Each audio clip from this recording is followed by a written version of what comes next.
Through resourcing collected data from the sport of Aussie rules football, it becomes evident that energy is a resource to my body via ATP, PC, lactic acid, and aerobic systems, with my predominant zone being the aerobic zone. It is clear that I'm an effective player to my team as I maintain a high intensity heart rate throughout the game, staying above the aerobic zone and occasionally progressing to the red line zone. The three body systems become effective when the workout/activity starts, and the different systems' contribution is determined by the intensity and duration of the workout. The systems don't function by themselves, but work with one another through the interplay process to supply energy and rebuild ATP. In the sport of AFL, energy systems play a significant role in the sport. Players are often performing at high intensities, especially players in the midfield, and many different methods have been brought in place as of this. The intent my presentation is going to deliver is to inform the viewer on the importance of each body system and how they play a role in both amateur and professional, and I personally want to have a clearer understanding with my body systems and zones and when each come into play during all physical activities. The body has a choice of three systems to provide energy for muscular work and exercise. There are three systems that come into use when the human body is taking place in a variety of different physical activities. These three systems consist of the ATP-PC system, lactic acid system, and aerobic system. Each of these systems have their own benefits and duration they are used for. The ATP-PC system will produce energy for maximal intensity over a short 10 to 15 second duration until they begin to fatigue. This system would be at its most effect during a short activity such as a 100-meter sprint. The lactic acid system duration depends on how intense the person is going. It can be in action from as little as 30 seconds to 3 minutes. This system will be most dominant in events that require high intensity for longer than 10 seconds, such as a 200-meter or 400-meter run. The last system is the aerobic system. This system is most commonly the one in use, especially in AFL. This system can be in use for well over an hour. It may not have a limit as long as the fuel source can be found. This is the most dominant system for any sports that last over 3 minutes, such as AFL.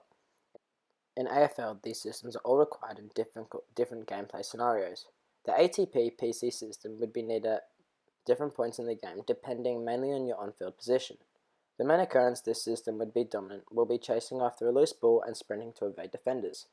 The lactic acid system would be more dominant for midfielders as they are constantly on the move trying to play a kick or a hand pass to other players in their team, but to do this they need to run with intent to get into a suitable position to do this. The aerobic system is the most common in AFL. Players will be alert throughout the game, running or jogging in small 10 to 20 meter intervals at a time, making this the most dominant system. Heart rate zones are very important in regard to finding the intensity and what energy system is being used throughout your workout or activity. To be able to do this, it's first needed to be able to find where each energy system lies within the zones. The aerobic zone, 70 to 80% maximum heart rate, is where the aerobic system would be in use. Your body is working hard but also sustaining a comfortable pace you can withstand for a period of time. The next zone is the anaerobic zone, which is 80 to 90% of maximum heart rate. The anaerobic zone would be in use during the lactic acid system, as 80 to 90% of maximum heart rate is a tough pace to keep up over long durations. This intensity could only be sustainable for a short period of time, where the aerobic zone would come into play during the first 30 seconds. The last zone is the red line zone, 90 to 100% maximum heart rate, and this is where the ATP-PC system would come into dominance. Keeping such high heart rate in this zone means the body will need to be working at full intensity. After analysing my personal data from playing AFL, estimations and statistics can be seen and made from my results. At the age of 15, the maximum heart rate is 197 beats per minute. Although I didn't reach the maximum heart rate for a 15-year-old, throughout the game this data was taken from, I pushed myself and had a high heart rate of 187 beats per minute. My lowest heart rate that can be seen in my data is 72 beats per minute. I went through all the heart rate zones during the game of AFL, experiencing the difference in intensity of all the zones. There were many times throughout the game I experienced the ATP-PC system. An example of this is around the 10-minute mark on the graph, and in this situation in the game was probably from chasing down a loose ball. I experienced the lactic acid system occasionally, evident in not only the 4 to 8 minute mark, but nearer to the end of the session where I contained a high heart rate for around 1 minute with it then dropping down to the aerobic zone.